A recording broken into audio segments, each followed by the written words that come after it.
Welcome to another episode of the Nourished Life for Christian Women. So glad you're here today.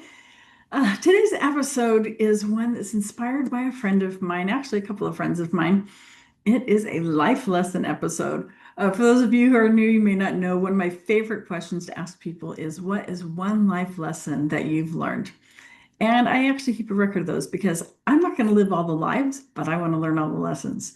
So this one is inspired by two of my personal heroes, my friends Lynn and Susan.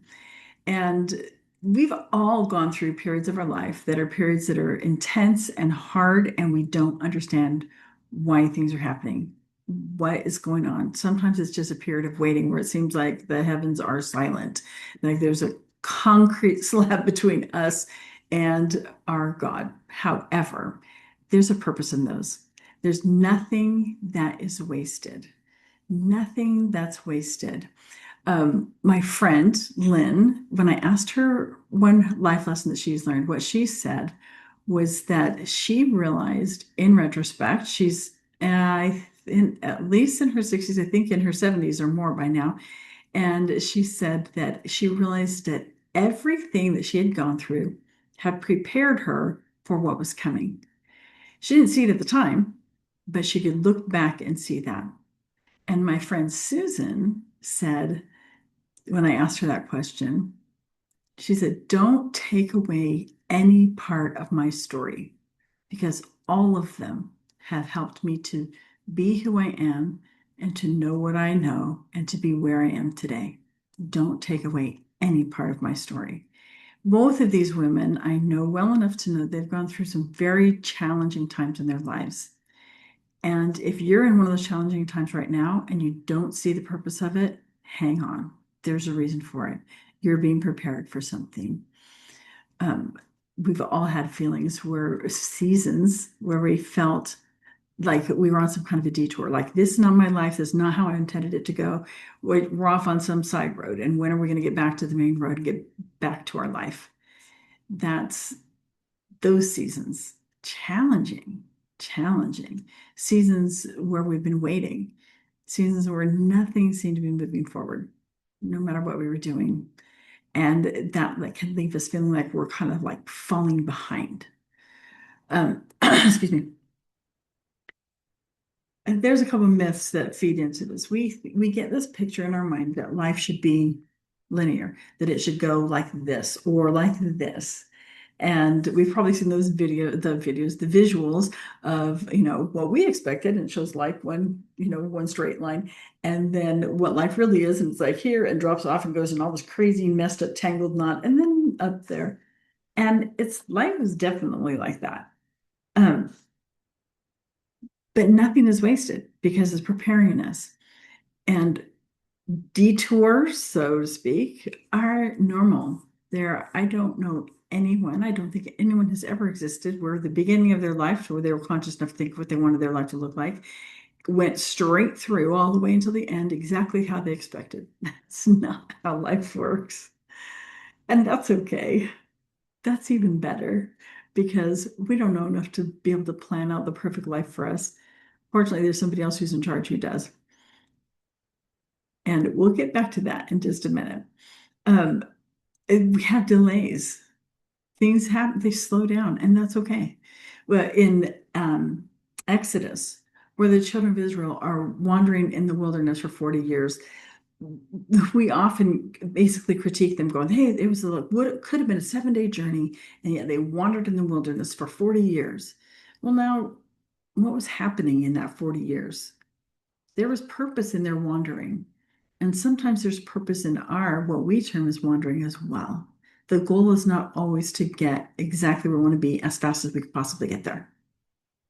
Because there are things to be learned along the way, things that we need to know that we don't know that we need to know yet, ways that we need to be that we don't know that we need to be yet, things we need to experience that we don't know that we need to experience yet. There's purpose in it. Nothing is wasted. In these seasons, things are growing inside of us. We can become more discerning. We can become more compassionate. We can become more emotionally resilient. We can learn to trust ourselves more. I think of, Abraham and Isaac.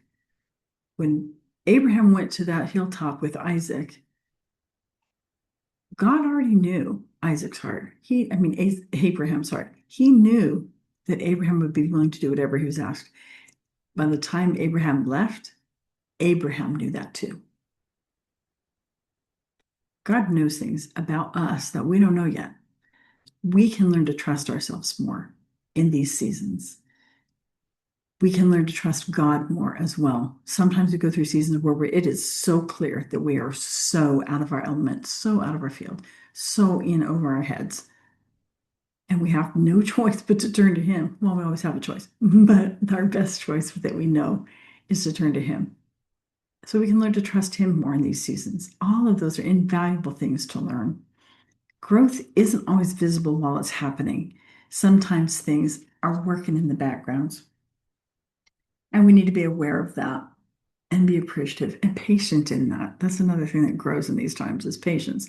And everyone knows that's super fun to develop, isn't it? So during the time that we're struggling, during the hard season, is usually not when we're seeing what's going on.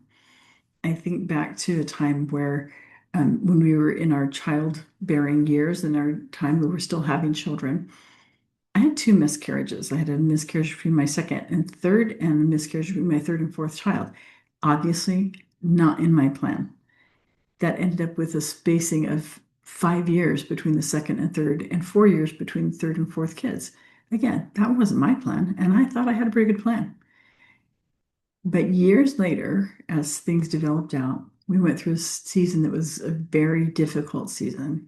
And the spacing of our children ended up being a huge blessing.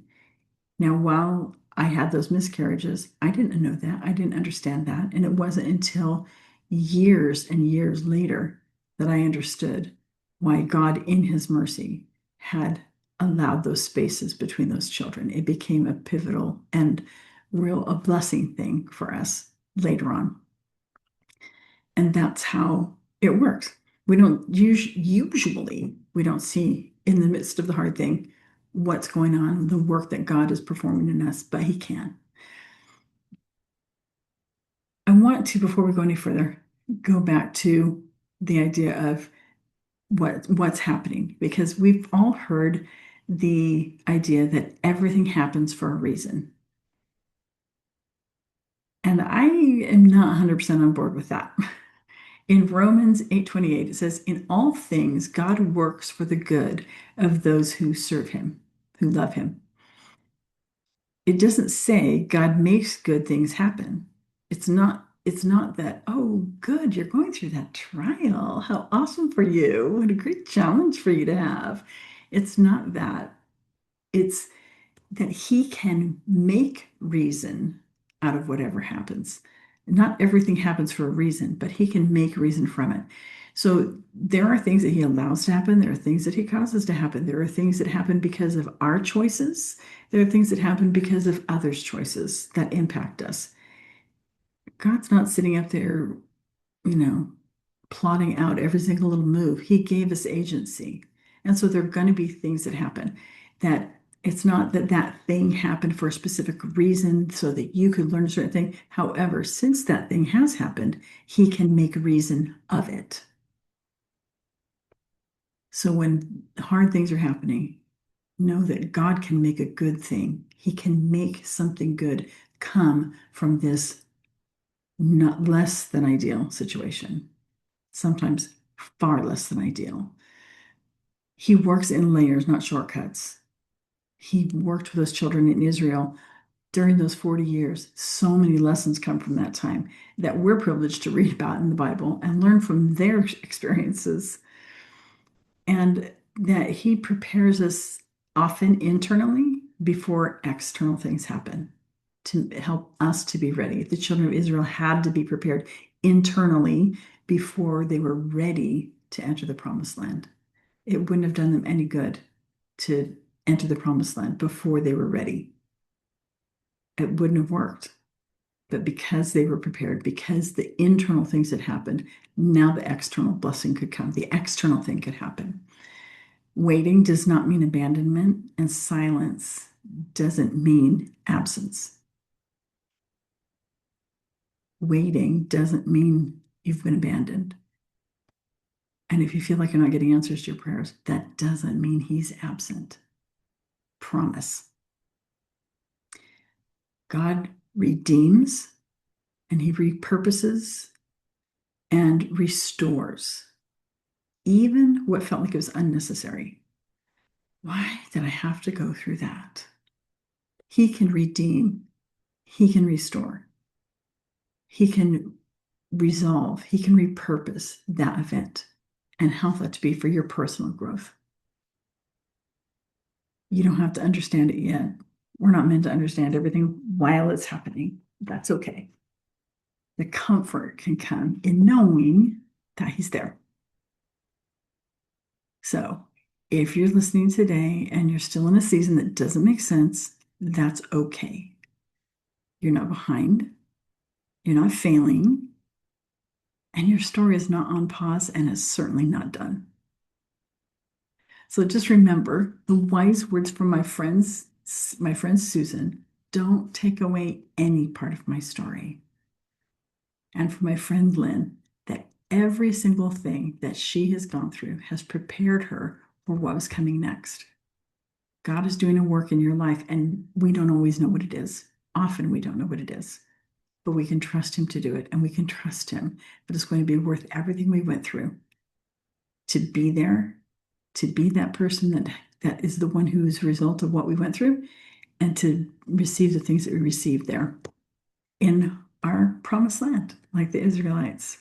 So around here, eating is peaceful, movement is joyful, and your worth is never up for debate.